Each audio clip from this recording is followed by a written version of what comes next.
കുറച്ച് നാൾ മുമ്പേ ഞാനൊരു ഞണ്ടിൻ്റെ സ്റ്റോറി ഇട്ടിട്ടുണ്ടായിരുന്നു കേട്ടോ. സ്റ്റോറി പറഞ്ഞാൽ ഞണ്ടുകളെ പറ്റിയിട്ട്, ഈ ഞണ്ടുകളുടെ ഒരു സ്വഭാവം ഉണ്ടല്ലോ അതിനെ പറ്റിയിട്ട്. അത് ഞാൻ ഇൻസ്റ്റഗ്രാമിൽ ഇന്ന് സ്റ്റോറിയാക്കി. കുറേ നാൾ മുമ്പ് ചെയ്ത റീലാണേ. ഇന്ന് സാറ്റർഡേ ആയതുകൊണ്ട് അരവിന്ദ് വീട്ടിലുണ്ട്. സോ എൻ്റെ ടൈമിങ്സ് മാറി, എനിക്ക് ഫുഡ് റെഡിയാക്കണമായിരുന്നു. അതൊക്കെ കൊണ്ട് കുറച്ച് ലേറ്റായി ഇതൊക്കെ എടുക്കാനായിട്ട്. അപ്പം ഞാൻ പറഞ്ഞു വന്നത്, ഈ ഞണ്ടുകളുടെ സ്വഭാവം എന്താണെന്ന് വെച്ചാൽ, അതിപ്പോൾ ഒരു ഞണ്ട് ഇങ്ങനെ എങ്ങനെയെങ്കിലും ആ പാത്രത്തിലിട്ടേക്കുകയാണെങ്കിൽ അതൊന്ന് വക്ക് വരെ എത്തും, ഇങ്ങനെ ക്രോൾ ചെയ്ത്. അത് കാണുമ്പോൾ താഴെ നിൽക്കുന്ന ഞണ്ട് എന്താ ചെയ്യുന്ന അറിയാം, അതിന് എത്തുന്ന പോലെ ഇതിൻ്റെ കാലിൽ പിടിച്ച് കയറി പ്രഷയുടെ മോണേൻ്റെ കാലിൽ പിടിച്ചൊരു വലി വലിക്കും. ഈ ട്രേറ്റ്സ് നമ്മൾ അധികവും പെണ്ണുങ്ങളിൽ കാണുന്നുണ്ട്. ഒരു സ്ത്രീ മറ്റൊരു സ്ത്രീയെ ഹെൽപ്പ് ചെയ്യാൻ ശ്രമിക്കുന്നത് വളരെ കുറച്ചേ കാണുന്നുള്ളൂ. അങ്ങനെ ചെയ്യുന്നവരുണ്ട് കേട്ടോ, ഇല്ല എന്നല്ല. നമ്മൾ ചിലരൊക്കെ അങ്ങനെയൊക്കെ ചെയ്യാൻ ശ്രമിക്കുന്നവരുണ്ട്, എന്നെ കേൾക്കുന്ന പലരും അങ്ങനെ ചെയ്യുന്നവരുണ്ട്. അപ്പോൾ അതല്ല ഞാൻ പറയുന്നത്, അങ്ങനെ ചെയ്യാത്തവരെ പറ്റിയാണ്. ചെയ്യുന്നവർ വളരെ നല്ല ആളുകളാണ്, അവരങ്ങനെ തന്നെയാണ് മുന്നോട്ട് പോവുക. അവരെ കൂടെ ഇങ്ങനെ ആളുകളെ കൂട്ടി ഒന്നിച്ച് പെട്ടെന്ന് വളരും. നോക്കിയോ, ഒരു വളർച്ച ഉണ്ടാവും അവർക്ക് അങ്ങോട്ടും ഇങ്ങോട്ടും ആളുണ്ടാവും. എന്തിനാ അത് പറയുന്നതെന്ന് വെച്ചാൽ, ഫ്രണ്ട്ഷിപ്പിനെ പറ്റിയിട്ട് പറയാൻ വേണ്ടിയിട്ടാണ്. അപ്പം നമ്മളിൽ ഒരു ഫ്രണ്ട് നല്ല നിലയിലായി വിചാരിച്ചു, വളരെ നല്ല നിലയിലായി, നല്ല പോലെ ജീവിക്കുകയാണ്, നല്ല കാര്യങ്ങൾ ചെയ്യുന്നു, നല്ല സൽപ്രവൃത്തികൾ ചെയ്യുന്നു. അങ്ങനെയുള്ള ഫ്രണ്ട്സ് ആണെങ്കിൽ നമ്മൾ ആ ഫ്രണ്ട്സിൻ്റെ അടുത്ത് നമ്മൾ എങ്ങനെയായിരുന്നു പണ്ട് അതേപോലെ തന്നെ കണ്ടിന്യൂ ചെയ്യുക. മനസ്സിലായോ? ആ ഫ്രണ്ട് ഒരുപാട് വലിയ നിലയിൽ എത്തി, അതുകൊണ്ട് എനിക്ക് അവളെ കളയാൻ പറ്റില്ല എന്ന് പറഞ്ഞിട്ടുള്ള ഫ്രണ്ട്ഷിപ്പ്, അതൊരു ട്രൂ ഫ്രണ്ട്ഷിപ്പ് അല്ല. അതല്ല, സാധാരണ രീതിയിൽ ജീവിക്കുന്ന ആളുകളിൽ ഒരാൾ കുറച്ച് ഇങ്ങനെ അങ്ങ് താഴോട്ട് പോയി അപ്പോഴും കൈ കൊടുക്കുന്നില്ലേ, അതാണ് ഫ്രണ്ട്ഷിപ്പ്. കാരണം വളരെ ഉയരത്തിൽ നിൽക്കുന്ന ഫ്രണ്ട്സിനെ കീപ്പ് ചെയ്യാനായിട്ട് എല്ലാവരും എന്താ പറയുക, എക്സ്ട്രാ എഫേർട്ട് എടുക്കും. വളരെ താഴെ കിടക്കുന്ന ഫ്രണ്ട്സിനെ ഒന്ന് അപ്ലിഫ്റ്റ് ചെയ്യാനും അല്ലെങ്കിൽ അവരെ കൂടെ കൂട്ടാനും ആരും അത്ര ശ്രമിക്കാറില്ല. നമ്മൾ എന്തുകൊണ്ടാണ് അങ്ങനെ ചെയ്യാത്തതെന്ന് വെച്ചാൽ, എന്തിനാ വീൺ വമ്പിന് പോകുന്നത് അല്ലേ, അങ്ങനെ പറയും.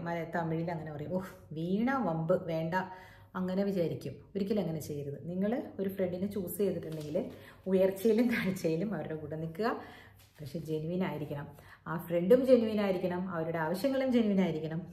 നമ്മൾ റിസീവ് ചെയ്യുന്നവരുടെയും ഉദ്ദേശം നല്ലതായിരിക്കും അല്ലേ. അപ്പം ഇത് പറയാൻ കാര്യമുണ്ട് കേട്ടോ. എന്താണെന്ന് വെച്ചാൽ, 2-3 ഫ്രണ്ട്സ് ഒന്നിച്ചിരിക്കുന്ന സമയത്ത് 3 സ്ത്രീകൾ ഫ്രണ്ട്സ് ആണെന്ന് ചോദിച്ചു, 3 എപ്പോഴും ഒരു കുഴപ്പം, 4 അത്ര കുഴപ്പമില്ല എന്ന് തോന്നും. അതിൽ ഒരാൾക്ക് എങ്ങനെയായാലും മറ്റൊരാളോട് ഒരു ഫേവറിറ്റിസം വരും. അത് ഉറപ്പാണ്, മനുഷ്യൻ ജന്മം ഉണ്ടോ അത് അങ്ങനെയാണ് വരിക. അപ്പോൾ നമ്മളൊരു പ്രിൻസിപ്പിൾ അങ്ങ് വെക്കണം. ഇപ്പം ഞങ്ങൾക്കൊരു ഗ്രൂപ്പ് ഓഫ് ഫ്രണ്ട്സ് ഒക്കെ ഉണ്ട് കേട്ടോ. അപ്പം ഞങ്ങൾ ആദ്യം ചെറിയ പ്രശ്നങ്ങളിൽ ഞങ്ങൾ വിട്ടുപോയിട്ടുണ്ട്. കാരണം 6-7 പേരുള്ള ഗ്രൂപ്പിലൊക്കെ നമ്മൾ അങ്ങോട്ടും ഇങ്ങോട്ടും ഒരാളെ പറ്റി അങ്ങനെ പറയാൻ പാടില്ല. കാരണം ചിലപ്പോൾ ഞാൻ ഒരാളെ പറ്റി പറയുന്നത് അയാൾക്ക് വളരെ പ്രിയപ്പെട്ട ആളെ പറ്റിയായിരിക്കും ഞാൻ പറയുന്നത്, ഞാനായിരിക്കില്ല അവരുടെ ഫേവറേറ്റ്. സോ അവർ സ്വാഭാവികമായിട്ടും പോയിട്ട് ആ ആളോട് പറഞ്ഞു കൊടുക്കും, ദേ ആകെ ഇങ്ങനെ പറഞ്ഞിട്ടുണ്ട് നിന്നെ പറ്റി എന്ന് പറയും. അപ്പോൾ എങ്ങനെ ഉണ്ടാവും? അപ്പോൾ ഒരു ഗ്രൂപ്പ് ഓഫ് ഫ്രണ്ട്സിൽ just don't discuss about each individually. നമ്മൾ ഒന്നിച്ചിരുന്നിട്ട് തന്നെ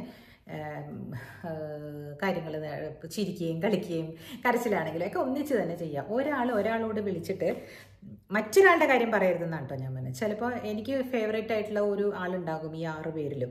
അയാളോട് വിളിച്ച് എൻ്റെ കുടുംബത്തിൽ എന്തെങ്കിലും കാര്യം പറയാൻ പാടില്ല എന്നല്ല. എനിക്കൊരു വിഷമം ഉണ്ടായാൽ, അയ്യോ എനിക്കൊരു അസുഖം വന്നു കഴിഞ്ഞാൽ ആരെങ്കിലും ഒരാളോടായിരിക്കാം ഞാൻ ചിലപ്പോൾ പറയുന്നുണ്ടാവുക. അങ്ങനെ പറയരുതെന്നല്ല ഞാൻ പറഞ്ഞത്. ഇഫ് ഇൻ കേസ് ABCDEF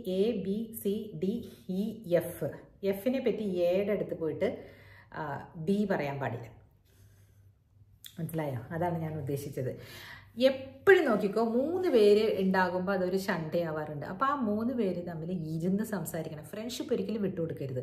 ഒത്തിരി വർഷങ്ങളായിട്ട് ചിലപ്പോൾ അത് വർക്ക് ഫ്രണ്ട്സ് ആയിരിക്കാം, അല്ലെങ്കിൽ ചിലപ്പോൾ ബാല്യകാല സുഹൃത്തുക്കളായിരിക്കാം. 3 പേരുടെ ഒരു ഗ്രൂപ്പിനകത്താണെങ്കിൽ നിങ്ങൾ ഒരിക്കലും ഈ ഫ്രണ്ടിനെ പറ്റിയിട്ട് മറ്റുള്ളവരുടെ അടുത്തേക്ക് പറയണ്ട. പറഞ്ഞു കഴിഞ്ഞാൽ അതിൻ്റെ അർത്ഥം എന്താണ്? നിങ്ങൾക്ക് ആത്മാർത്ഥത ഇല്ല എന്നാണ്. അതുകൊണ്ട് എനിക്കത് പറ്റിയിട്ടുണ്ട് കേട്ടോ. എനിക്ക് അങ്ങനെ ഒരു സംഭവം എനിക്ക് പറ്റിയത് കൊണ്ടാണ് ഞാൻ പറയുന്നത്. നമ്മളങ്ങനെ പറയാൻ പാടില്ല. അറിയാതെ നമ്മൾ പറഞ്ഞു പോണതാണേ. അതായത് ആ തലയാട്ടും ചിലപ്പോൾ, ഓ ശരിയല്ലേ അവരിങ്ങനെ ചെയ്യുന്നുണ്ടല്ലേ എന്ന് പറയുമ്പോൾ ഡോണ്ട് ഡു ദാറ്റ്. കാരണം ആ ഫ്രണ്ട് അറിഞ്ഞു കഴിഞ്ഞിട്ടുണ്ടെങ്കിൽ എന്തൊരു വിഷമം ഉണ്ടാവും അല്ലേ. പലപ്പോഴും ഇത് വർക്ക് പ്ലേസിലാണേ സംഭവിക്കുക. പിന്നെ വർക്ക് പ്ലേസിലുള്ള ഫ്രണ്ട്ഷിപ്സ് എന്ന് പറഞ്ഞാൽ അതേപോലെ ഇപ്പോൾ സ്കൂൾസിലൊക്കെ ആണെങ്കിലേ, എൻ്റെ അമ്മയൊക്കെ ടീച്ചേഴ്സ് എന്ന് പറഞ്ഞിട്ടുണ്ടെങ്കിൽ ഭയങ്കര ഫ്രണ്ട്സാണ് അവർ. അമ്മ പറയാണ്, അമ്മ വൈകുന്നേരം ആകുമ്പോൾ വീട്ടിലെത്തിയിട്ടില്ലെങ്കിൽ ഞങ്ങൾക്ക് ദേഷ്യം വരും. ഒരു 4 മണിക്ക് സ്കൂൾ വിട്ടാൽ അപ്പുറത്തെ വീട്ടിലെ വലിയമ്മയൊക്കെ അവരും ടീച്ചറാണ്, 4:30 ആകുമ്പോൾ എത്തും. അമ്മ 5:30 ആകുമ്പോൾ അല്ലെങ്കിൽ ചിലപ്പോൾ 6 മണി, അമ്മ എവിടെ പോയി എന്ന് ഞങ്ങളിങ്ങനെ ചോദിക്കാം. അന്നൊക്കെ ഞങ്ങളുടെ അച്ഛമ്മ കൂട്ടുള്ളപ്പോൾ കുഴപ്പമില്ലായിരുന്നു. അത് കഴിഞ്ഞിട്ട് ഞാൻ 10th ആയപ്പോൾ അച്ഛമ്മയില്ല, മരിച്ചുപോയി. അപ്പോൾ അമ്മ വരുമ്പോൾ എനിക്ക് ദേഷ്യം വരും. അമ്മ പറയും, ആ ടീച്ചറുടെ പുഷ്പ ടീച്ചറുടെ മാത്തുവിൻ്റെ വീട്ടിൽ അങ്ങനെ ഏതെങ്കിലും ഒരു ടീച്ചറിൻ്റെ പേര് പറഞ്ഞിട്ട് അവിടെ പോയി അവരുടെ അമ്മായിയമ്മയുടെ കാലൊടിഞ്ഞ് കിടക്കുമായിരുന്നു. ഇങ്ങനെ പറഞ്ഞുകൊണ്ടിരിക്കും. ഞാൻ വിചാരിക്കും അമ്മയ്ക്ക് വേറെ ഒരു പണിയില്ലേ. അമ്മ അതൊരു സോഷ്യൽ ബട്ടർഫ്ലൈ ആയിരുന്നു. അപ്പോൾ സ്കൂളിലുള്ള ടീച്ചേഴ്സിനൊക്കെ അവർ അങ്ങോട്ട് ഇറങ്ങി ചെന്ന് അവരുടെ കുടുംബത്തെയും കൂടിയാണ് സ്നേഹിക്കുന്നത്. മനസ്സിലായോ? ഇന്നത്തെ കാലത്ത് എങ്ങനെയാണെന്ന് എനിക്കറിയില്ല, അമ്മയുടെ കാര്യമാണ് ഞാൻ പറയുന്നത്. പക്ഷേ അവർ തമ്മിലും ഗ്രൂപ്പ്സ് ഉണ്ട്. ഒരു ഗ്രൂപ്പ് അങ്ങോട്ട് ആശയ ഇഷ്ടമുള്ള ഒരു ഗ്രൂപ്പ് ഉണ്ടാവും, ആശയ ഇഷ്ടമില്ലാത്തൊരു ഗ്രൂപ്പ് ഉണ്ടാവും. അങ്ങനെ പല പല രീതിയിൽ അവർ സംസാരിക്കും. ചിലപ്പോൾ എല്ലാവരും ഇഷ്ടമാവണമെന്നില്ലല്ലോ, നമുക്ക് നിർബന്ധം പിടിക്കാനും പറ്റില്ല. പക്ഷേ കുറ്റം പറയാതിരിക്കുക. ഒരു വർക്ക് പ്ലേസിൽ നമ്മൾ പറഞ്ഞു പോയി കഴിഞ്ഞാൽ അതെങ്ങനെയെങ്കിലും നമ്മുടെ ചെവിയിലെത്തും. അത് വളരെ നമുക്ക് വേദന ഉണ്ടാക്കുന്ന കാര്യമാണ്. കുറ്റം ഇല്ലാഞ്ഞിട്ടല്ല, എനിക്കും കുറ്റം ഉണ്ടാവും, എൻ്റെ അമ്മയ്ക്കും കുറ്റം ഉണ്ടാകും. അപ്പോൾ മൂന്നാമതൊരാൾക്ക് കാണുമ്പോൾ പറയണമെന്ന് തോന്നിപ്പോകും. പക്ഷെ അത് ആ പ്ലേസിൽ നിങ്ങൾ പറയരുത്, വേറെ ആരോടെങ്കിലും പറഞ്ഞോളൂ. നിങ്ങൾക്ക് പറയണമെന്ന് അത്രയ്ക്ക് ഇത് തോന്നുകയാണെങ്കിൽ, ഇപ്പോൾ എനിക്ക് അങ്ങനെ ആരെ പറ്റിയെങ്കിലും പറയണമെന്ന് തോന്നുകയാണെങ്കിൽ ഞാൻ അരവിന്ദിനോട് പറയും, അല്ലെങ്കിൽ മോളോട് പറയും. അപ്പോൾ അങ്ങനെ ആകുമ്പോൾ കുഴപ്പമില്ലല്ലോ. അതാവുമ്പോൾ നമുക്കതൊരു പ്രശ്നമാകുമ്പോൾ ഉള്ള ഇനി ഫ്രണ്ട്സിൻ്റെ കാര്യമാണ് ഞാൻ പറഞ്ഞത്. അല്ലെങ്കിൽ അതേ ഫ്രണ്ട്ഷിപ്പ് തന്നെ തുടർന്ന് പോകാൻ പറ്റില്ല. എവിടെയെങ്കിലും ഒരു കല്ലുകടി ഷുവറായിട്ടുണ്ടാകും. പിന്നെ നമ്മൾ ട്രസ്റ്റ് ചെയ്യില്ല അവരുടെ അടുത്ത് പോയി പറഞ്ഞു കൊടുക്കതേ, നീ പോയി കഴിഞ്ഞപ്പോൾ ഇവരിങ്ങനെ കേട്ടോ എന്നോട് പറഞ്ഞെന്ന് പറഞ്ഞ് കേട്ടാലുണ്ടല്ലോ ഇവിടെ പിന്നെ ഒരിക്കലും നമ്മൾ ആ ഫ്രണ്ടിനെ ട്രസ്റ്റ് ചെയ്യില്ല അല്ലേ. അതാണ്. അപ്പോൾ ഒരു ഫ്രണ്ട്ഷിപ്പ് എന്ന് പറഞ്ഞിട്ടുണ്ടെങ്കിൽ it is very very very delicate. കുറേ കാര്യങ്ങളിൽ എനിക്ക് പറ്റിയ അബദ്ധമാണ് കേട്ടോ അത്. ഞാൻ ഏറ്റവും ആദ്യം അതേപോലെ ഒരു ഫ്രണ്ടിന് ഒരു ബിസിനസ് ഉണ്ടെങ്കിൽ ആ ബിസിനസ്സിൽ ഒരിക്കലും നിങ്ങൾ പങ്കാളിയാവരുത്. പിന്നെ ആ ഫ്രണ്ടിൻ്റെ കീഴിൽ നിങ്ങൾ ഒരിക്കലും ജോലി ചെയ്യാൻ പോകരുത്. അത് എൻ്റെ ഫസ്റ്റ് അനുഭവമാണ്. ഒരു ഫ്രണ്ടിൻ്റെ കീഴിൽ ഒരിക്കലും നിങ്ങളുടെ ബോസ് ഒരിക്കലും നിങ്ങളുടെ ഫ്രണ്ട് ആവാൻ പാടില്ല. അങ്ങനെയുള്ളൊരു ജോലി നിങ്ങൾ വേണ്ടാന്ന് വെക്കുന്നതാണ് നല്ലത്. അറ്റ്ലീസ്റ്റ് ഈ പറഞ്ഞ പോലെ കോർപ്പറേറ്റ്സിലാണ് കേട്ടോ ഞാൻ പറഞ്ഞത്. ഇപ്പം ഗവൺമെൻറ് ജോബിലൊക്കെ നിങ്ങൾക്ക് 2 പേർക്കും ഒരാൾ SI ആയിട്ട് കിട്ടി, ഒരാൾ കോൺസ്റ്റബിളായിട്ട് കിട്ടിയപ്പോൾ നിവൃത്തിയില്ല. അതല്ല ഞാൻ പറയുന്ന ഇതിൻ്റെ അത്. അങ്ങനെയാണെങ്കിൽ തന്നെയും ഒരേ സ്റ്റേഷനിൽ ഇരിക്കാൻ ശ്രമിക്കാതിരിക്കുന്നതായിരിക്കും നല്ലത് കേട്ടോ. പറഞ്ഞെന്ന് മാത്രം. അതേപോലെ വക്കീൽ, ഇപ്പം ഞാൻ ആദ്യം വക്കീലായി, കുറേ വർഷങ്ങൾ കഴിഞ്ഞിട്ട് എൻ്റെ ഒരു ഫ്രണ്ട് എൻറോൾ ചെയ്ത് വക്കീലായിട്ട് വന്ന് നിൻ്റെ കൂടെ എനിക്ക് ജൂനിയറായിട്ട് ഇരുന്ന് ചെയ്യണം എന്ന് പറഞ്ഞാൽ എടുക്കാതിരിക്കുക നല്ലത്. Because it will end up in trouble. ഇതൊക്കെ ഒരുതരം പെർമിറ്റേഷൻസും കോമ്പിനേഷൻസും. അപ്പോൾ നമ്മൾ മറ്റുള്ളവരെ ഹെൽപ്പ് ചെയ്യണമെന്ന് പറയുന്നതിൻ്റെ ഓപ്പോസിറ്റ് അല്ലേ ചേച്ചി പറയുന്നത് നോക്കും. അല്ല, നമ്മൾ അവരെ ഹെൽപ്പ് തന്നെയാണ് ചെയ്യുന്നത്. ഫൈൻഡ് ഔട്ട് അനദർ, ഇനി ഒരു വക്കീൽ ഓഫീസ് കണ്ടുപിടിച്ച് അവർക്ക് അവിടെ ജൂനിയറായിട്ട് പോകാനുള്ള സഹായം ചെയ്തു കൊടുക്കൂ. അങ്ങനെയാണ് വേണ്ടത്. അല്ലെങ്കിൽ എന്താണെന്നറിയോ, ഫെമിലിയാരിറ്റി ബ്രീഡ് കണ്ടംപ്റ്റ് എന്ന് കേട്ടിട്ടില്ലേ നിങ്ങൾ? ഫെമിലിയാരിറ്റി ബ്രീഡ് കണ്ടംപ്റ്റ് എന്ന് പറഞ്ഞാൽ ഈ ബോസായിട്ടുള്ള, ഇപ്പം എൻ്റെ ഒരു ബോസ് ഉണ്ടായിരുന്നു എന്ന് ഞാൻ പറഞ്ഞില്ലേ, ആ ബോസിനോട് എനിക്കൊരു ഇച്ചിരി റെസ്പെക്റ്റ് കുറവായിരിക്കും. കാരണം ഞാൻ തോളത്ത് കൈയിട്ടുണ്ട് നടന്ന പാർട്ടിയാണേ. അപ്പോൾ എനിക്ക് ആ ഒരു റെസ്പെക്റ്റ് അങ്ങോട്ട് വരില്ല പെട്ടെന്ന്. വരേണ്ടതാണ്, തെറ്റാണ് ഞാൻ ചെയ്യുന്നത്. പക്ഷേ അതിലും എല്ലാം നല്ലത് it's better to avoid that situation. അല്ലെങ്കിൽ അങ്ങനെ എനിക്ക് കുഴപ്പമില്ല, ഞാൻ നന്നായി ബഹുമാനിക്കും, എനിക്ക് കുഴപ്പമൊന്നുമില്ല എന്നൊക്കെ പറഞ്ഞ് നമ്മൾ പോവും. പക്ഷെ അറിയാതെ എവിടെയെങ്കിലും നമ്മളത് പറഞ്ഞു പോകും. നമ്മുടെ ആ ഒരു സ്വാതന്ത്ര്യം നമ്മൾ എടുത്തു പോകും. That is. അപ്പോൾ അവിടെ 2 കാര്യങ്ങളും നമുക്ക് പോകും. ഒന്ന് ജോബ് പോകും, ഒന്ന് ഫ്രണ്ട്ഷിപ്പ് പോകും. ഇത് ഞാൻ എൻ്റെ വീഡിയോസിൽ പറഞ്ഞിട്ടുണ്ട് നേരത്തെ. ഞാൻ എൻ്റെ ഒരു ഫ്രണ്ടിനെ ഇന്നും മിസ് ചെയ്യുന്നു എന്നൊക്കെ പറഞ്ഞ് ഞാൻ പഴയ വീഡിയോസിലൊക്കെ ഇട്ടിട്ടുണ്ട്. അത് പിന്നെ റെപ്പിറ്റേഷനായി പോകും. ഞാൻ അവിടെ പോയി ജോലി ചെയ്തതും അത് ശരിയായില്ല. കാരണം പിന്നെ ഇതിനകത്ത് വേറെ ഉണ്ട് കേട്ടോ ഒരു കഥ. ഈ വർക്ക് പ്ലേസിൽ ഫ്രണ്ട്ഷിപ്പ് എന്ന് പറഞ്ഞാലേ ടീച്ചേഴ്സിനൊന്നും അത് കുഴപ്പമില്ല. ഈ കോർപ്പറേറ്റ്സിലൊക്കെ ചിലപ്പോൾ ഒരാൾ മിടുക്കിയായിരിക്കും, ഒരാൾ ഇച്ചിരി ഇതാണെങ്കിൽ ആ മിടുക്കിയായിട്ടുള്ള ആൾ മറ്റേ മിടുക്ക് കുറഞ്ഞ ആളുമായിട്ടുള്ള ഫ്രണ്ട്ഷിപ്പില്ലേ ഭയങ്കരമായിട്ട് മാറിപ്പോവും. അങ്ങോട്ടും ഇങ്ങോട്ടും ഒരു അറിയാതെ ഒരു റൈവൽറി വരും കേട്ടോ. കാരണം അടുത്ത പ്രൊമോഷന് ഈ മിടുക്കിയെ പരിഗണിക്കും. മിടുക്കിയെ പരിഗണിക്കാതിരിക്കാനായിട്ട് ആ മിടുക്ക് കുറവുള്ള ആൾ കഴിയുന്ന ഡാമേജ് എല്ലാം ചെയ്തെന്നിരിക്കും. ഒരുതരം വാസനയാണത്. ചെയ്യാത്തവരുണ്ടാവും മനസ്സിലാവും കേട്ടോ. ഇതൊരു ഞാൻ പറയുന്നത് ഈ സോഷ്യൽ പ്ലാറ്റ്ഫോമിൽ വന്ന് നിന്ന് പറയുന്നത് വീക്ഷണങ്ങളാണ്. ഞാൻ കണ്ട് പരിചയിച്ച് നടന്നിങ്ങനെ വന്നപ്പോൾ എനിക്ക് കിട്ടിയ അനുഭവങ്ങളാണ് ഞാൻ ഈ പറയുന്നത്. സോ ഈ പറയുന്ന കാര്യങ്ങൾ എല്ലാം വന്നിട്ട് നിങ്ങൾ എന്നോട് ചോദിക്കുകയാണ്, ചേച്ചി അതിനൊരു പ്രൂഫുണ്ടോ? പ്രൂഫ് ഞാൻ എവിടെ? എൻ്റെ അനുഭവം തന്നെ പ്രൂഫ്. ഇന്നലെ ഞാൻ ഹെഡ്ജിങ്ങിനെ പറ്റി പറഞ്ഞു. ഓക്കെ, ഹെഡ്ജിങ്ങിനെ പറ്റി പറഞ്ഞപ്പോൾ അതിൻ്റെ അടിയിൽ ഏതോ നല്ലപോലെ അറിയുന്ന ആൾ പോലത്തെ തോന്നി എനിക്കൊരു കമൻറ്റ് വന്നിരുന്നു. പൊടിയെന്നോ എന്തോ പറഞ്ഞിട്ട്, നിങ്ങൾ നോക്കിയാൽ അറിയാൻ പറ്റും. ഗോൾഡ് ലോൺ എടുക്കുന്നത് ബുദ്ധിമാന്മാരാണെന്ന് പറഞ്ഞില്ലേ. ഞാൻ പറഞ്ഞൊരു ഹെഡ്ജിങ് ഇഫക്റ്റ് ഉണ്ടാകും. പൃഥ്വിരാജിൻ്റെ എക്സാമ്പിൾ പറഞ്ഞില്ലേ. അപ്പോൾ എന്നെ ചോദ്യം ചെയ്യുന്ന പോലെയാണ് കേട്ടോ എനിക്ക് തോന്നിയത്. എനിക്ക് അത്രയുള്ള വിവരമൊന്നുമില്ല.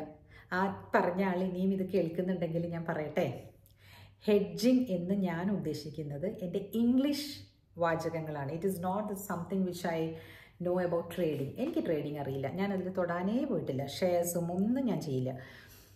എനിക്കറിയാവുന്നത് കോമൺ സെൻസ് മാത്രമാണ്. എനിക്ക് ഉള്ള കോമൺ സെൻസ് എനിക്കിതിൽ വന്ന് നിന്ന് പറയാനുള്ള ധൈര്യം ഉള്ളതുകൊണ്ട് ഞാൻ നിങ്ങളോടൊക്കെ പറയുന്നു എന്ന് മാത്രം. ഇഷ്ടമുള്ളവരെടുത്താൽ മതി.